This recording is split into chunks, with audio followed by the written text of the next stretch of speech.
Bapak,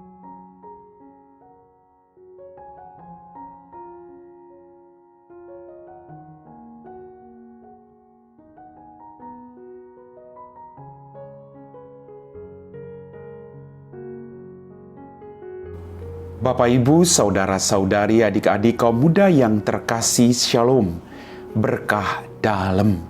Apa kabar hari ini? Semoga kita tetap diberikan rahmat, kesehatan, dan sukacita. Kembali pada hari ini saya mengajak Anda untuk mendengarkan dan merenungkan firman Tuhan. Mari kita siapkan hati kita. Tuhan sertamu dan sertamu juga. Inilah Injil Yesus Kristus menurut Santo Matius. Dimuliakanlah Tuhan.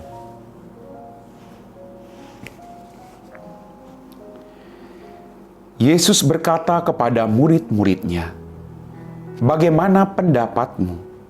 Jika seorang mempunyai 100 ekor domba dan seekor di antaranya sesat, tidakkah ia akan meninggalkan yang 99 ekor di pegunungan, lalu pergi mencari yang sesat itu?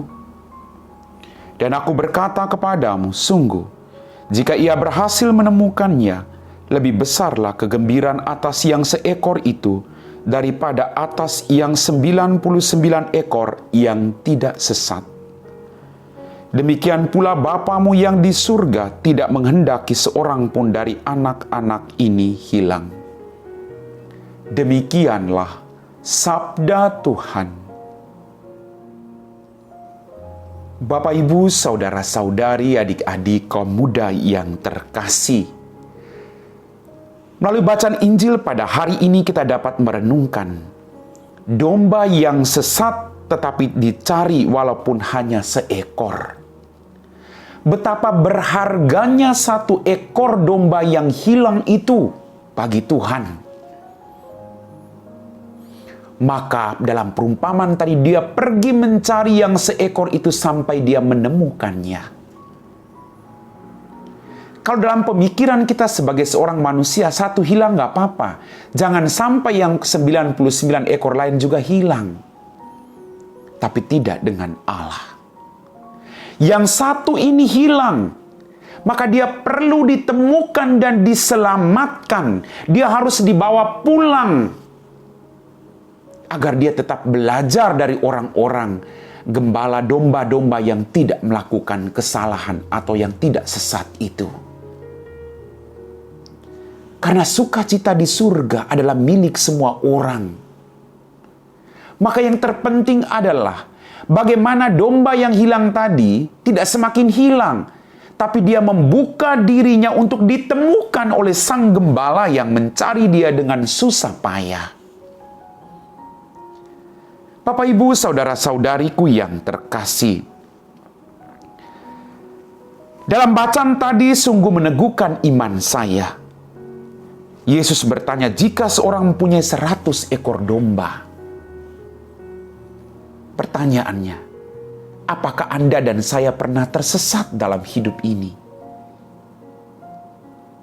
Kalau pernah, apa yang kita rasakan ketika kita ditemukan kembali, kita dirangkul, kita dibawa pulang ke dalam kumpulan kawan domba yang lain. Begitu banyak sukacita. Orang akan melihat bahwa Tuhan sungguh Maha Rahim. Maka bagaimana tugas kita sebagai orang beriman adalah mencari yang hilang, lalu membawa mereka pulang. Bukan membiarkan mereka terus hilang, atau hanya melihat mereka dengan kesalahan yang mereka buat. Tidak demikian. Apa yang dikatakan oleh Paus Fransiskus, kita tidak membenarkan kesalahan orang, tapi kita tidak boleh berhenti untuk mencintai orang berdosa yang bertobat. Bapak, Ibu, saudara-saudariku yang terkasih. Dan aku berkata kepadamu, sungguh jika ia berhasil menemukannya, lebih besar kegembiraannya atas yang seekor itu daripada yang 99 ekor yang tidak sesat. Wow! Sungguh luar biasa kerahiman Tuhan itu.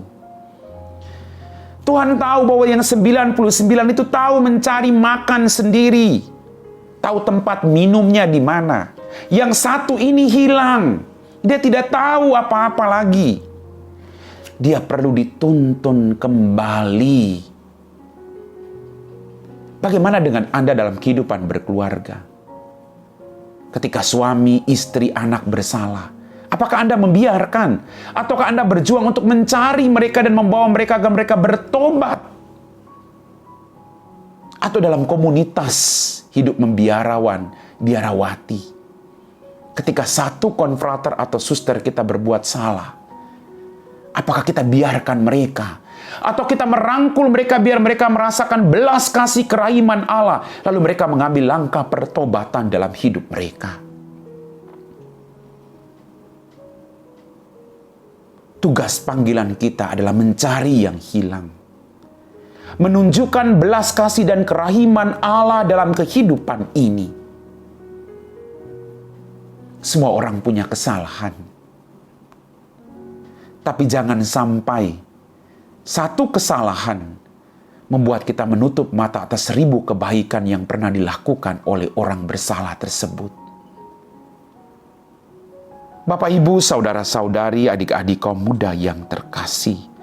Demikian pula Bapamu yang di surga tidak menghendaki seorang pun dari anak-anak ini hilang. Bapa di surga tidak menghendakkan satu orang beriman pun yang hilang. Bagaimana dengan Anda dan saya?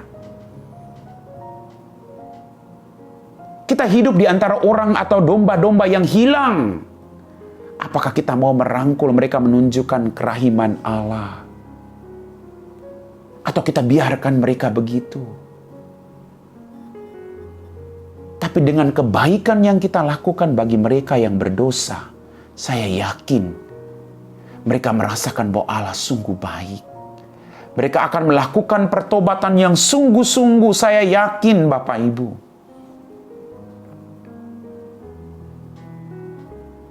Maka bagaimana dengan biarawan-biarawati yang bersalah?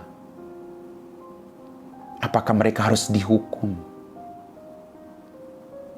Ataukah mereka juga perlu dirangkul dengan belas kasih kerahiman Allah? Mari Bapak Ibu, kita semua tidak luput dari salah dan dosa. Tapi kita semua pernah merasakan dikasihi oleh Allah. Mari kita sebarkan belas kasih kerahiman Allah. Bukan sebaliknya, bukan permusuhan, bukan kebencian, bukan iri hati, bukan balas dendam. Tapi kerahiman Allah. Amin. Bapak, Ibu, saudara-saudari, adik-adik kaum muda yang terkasih, kita semua telah diteguhkan oleh firman Tuhan. Mari kita siapkan hati kita untuk berdoa. Dalam nama Bapa dan Putra dan Roh Kudus. Amin. Tuhan Allah Bapa kami dalam kerajaan surga, terima kasih Tuhan atas rahmat kehidupan, berkat berlimpah yang masih Engkau berikan kepada kami. Ampuni dosa dan kesalahan kami. Tuhan, kami juga kadang menjadi domba yang hilang. Tapi betapa kami bersuka cita karena Engkau berjuang untuk mencari dan menemukan kami, membawa kami penuh dengan sukacita. Ampuni dosa dan kesalahan kami Tuhan. Kadang kami berkeras hati dalam kejahatan dan dosa-dosa kami. Tapi kami merasakan begitu besar belas kasih dan kerahiman-Mu Tuhan. Bukalah hati kami, agar kami boleh merasakan cinta-Mu yang sungguh luar biasa. Agar kami boleh mengambil langkah pertobatan dalam kehidupan kami. Ambil jauh-jauh semua keinginan-keinginan manusiawi kami. Dan biarlah kami selalu mendengarkan firman-Mu yang menuntun kami kepada keselamatan. Terima kasih Tuhan. Kami berdoa bagi mereka semua yang saat ini sedang merasa hilang. Semoga mereka juga boleh membuka hati dan untuk ditemukan kembali. Semoga mereka tidak merasa dibiarkan begitu saja Tuhan, tapi dirangkul untuk dibawa pulang. Kami puji Engkau Bapa, kini dan sepanjang segala masa. Amin. Tuhan sertamu dan sertamu juga. Semoga kita sekalian diberkati oleh Allah yang Maha Kuasa, Bapa dan Putra dan Roh Kudus. Amin.